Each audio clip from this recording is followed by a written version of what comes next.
Mermon, anong ganap dyan? Nasaan ka ngayon? WPS pa rin. WPS Sige. pa rin. Sige. But, Yeah. but ang kakaiba today, Marymon, is we heard that National Security Advisor Eduardo Año spoke. What did he say?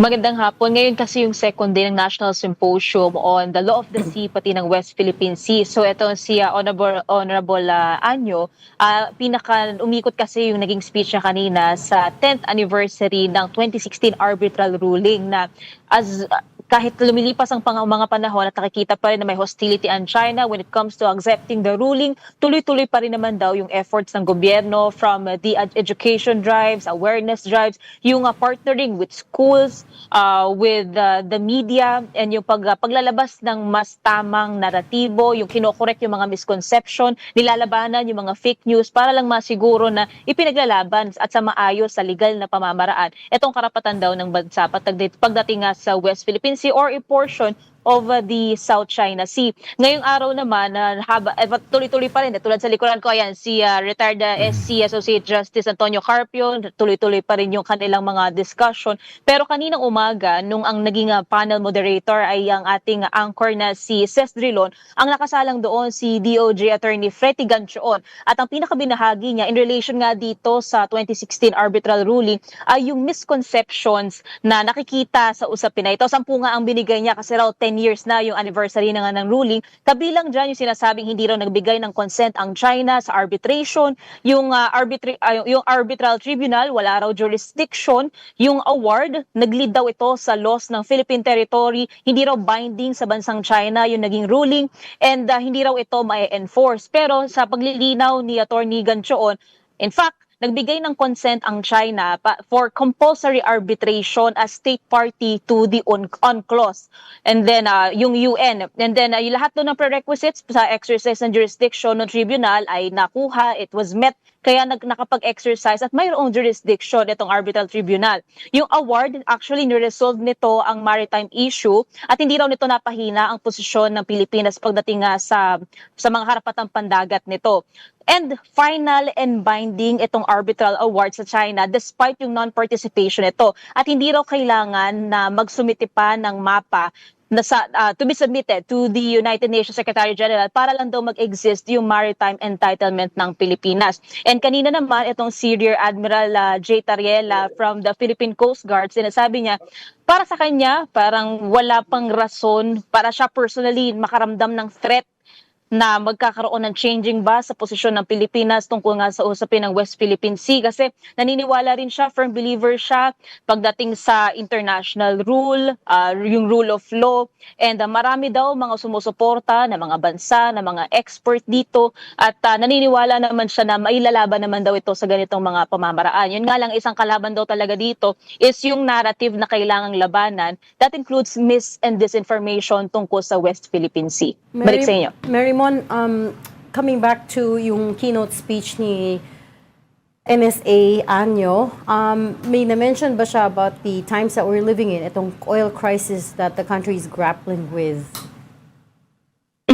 Yung kanina kasi medyo hindi natin na-monitor ng maayos pero dinigan kasi dito ni Secretary Anyo is yung continuous efforts na sa contemporary issues lahat ng pinagdaanan ng bansa o pagdadaanan pa especially nga itong oil crisis lahat naman nagtitignan yung mga effort na kakailanganin para dyan. Pero ang nakausap natin regarding naman doon sa possible na joint exploration with China is si Assistant Director General Cornelio Valencia. Ang sinasabi niya, malinaw naman daw ito. Isa raw itong discussion, pero kung sakali man, non-negotiable ang 2016 arbitral ruling sa usapin na ito.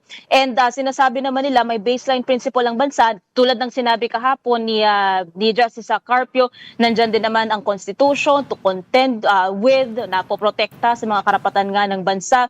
And hindi naman daw nito ma-undermine at hindi dapat ma-undermine yung sovereignty, yung rights at yung teritoryo ng Pilipinas. But then again, medyo maaga pang araw para magsalita tungkol dito. Basta ang sinasabi, kailangan din daw na maging malinaw muna what's in it for the Philippines, what's in it for China kung sakaling mangyari yung oil and gas exploration. Pero yung natanong din kasi natin kanina yung tungkol sa insidente sa West Philippine Sea near the Pag-asa Island na yung isang Philippine Navy ship iniwasan ito yung possible collision with a Chinese warship. Ang sabi naman dito ni Assistant Director General Valencia, no untoward incident na nangyari naman daw dyan. And relatively medyo bago ito pero ang sinasabi naman mananatili pa rin naman na lahat ng gagawin moving forward ay legal. Hindi naman daw sila magiging coercive, hindi daw sila gagalaw ng agresibo as much as possible. Pero they're also looking forward, long term, ano pa ba yung maaaring mangyari? Kasi ang sabi nga, medyo bago siya pero inaasahan na talaga nila na mangyayari ito dahil nga sa hostility sa West Philippine Sea. Kaya medyo marami-rami yung nangyari ngayon. Inaabangan natin yung maaari natin makausap and then yung lecture, yung mga keynote speeches and the event or the symposium will run until early evening mamaya pa. Mary Mon, meron bang tiga Department of Foreign Affairs dyan na nagsalita or Nag-panelist. at least yung nag-panelist sila? Oo, yung mga nandito kasi is either from the defense, from law schools, for example. Yung magiging line-up ngayon is sina Justice Carpio, sina Rear Admiral Tariela, si Sir Honorable Valencia, from the UANP Law School, si Dean Gatdula, from the National Maritime Council, si Yusek Alexander Lopez, and then yung kanina umaga nga sila Attorney Ganchoon. Nakasama din natin nga si Secretary Anyo, doon nga sa kanya naging keynote speech, and then from the We Protect Our Seas Foundation, si Dr. Jeffrey Ordaniel, from the De La Salle University, Dr. Renato Cruz de Castro, and from the Max Planck Institute for Comparative Public Law and International Law, nakasama din natin si Dr. Christian Schultheis, and from the DOJ, Attorney Ganchon, and then si Justice Antonio Carpio. So karamihan sa mga naging participants din dito ay nagmula sa mga law school, So from Mary the Mon, academic walang Department of Foreign Affairs. So far sa nakita natin, parang wala. Karamihan kasi mahalaga dito sila nga eh, from law dahil schools and partner Foreign institutes. Affairs issue rin yan eh. So wala Oh, sila. actually kanina nga hinanap din ni Ses Drilon ang DepEd kasi sinasabi niya na kailan na ba madadagdag sa curriculum etong pagle-lecture tungkol sa West Philippine Sea. But then sabi ni Attorney Ganchon kasi di naman daw siya from the DepEd pero ang alam niya it's in the works. Kailangan daw tignan kung paano may papasok sa curriculum ito para nga masiguro yung education drive especially sa kabataan may i-instill daw yung tamang kaalaman tungkol sa West Philippine Sea. And ang nasabi dito ni Dr. Ordaniel from the WPS Foundation, kaya karamihan ng participants ay nanggagaling sa mga law school ay dahil kailangan daw hindi lang maintindihan nila yung usapin na to, yung arbitral ruling, yung West Philippine Sea, yung South China Sea, yung mga dispute dito by the book, kundi madali raw nila itong maipapaliwanag sa mga ordinaryong tao. Kasi daw kahit daw abogado ka o maging senador ka man daw, maaaring hindi mo pa rin daw talaga naiintindihan yung issue tungkol dito. Kaya ko lang tinatanong yung sa Department of Foreign Affairs, parang may kaunting disconnect between the Department of Foreign Affairs, at least yung kanilang spokesperson, at saka yung spokespersons ng ating security sector. No? Parang merong dynamics na at may batay sa mga differences sa attitude towards West Philippine Sea, ASEAN Summit, Code of Conduct, at saka itong joint exploration.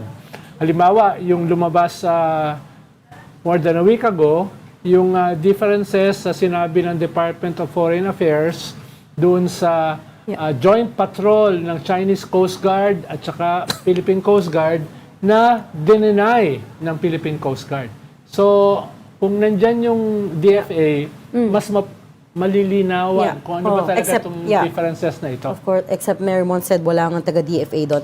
So we'll leave that there. Thanks so much for your reporting. That was mobile journalist Mary Mon Reyes reporting from the West Philippine Sea National Symposium.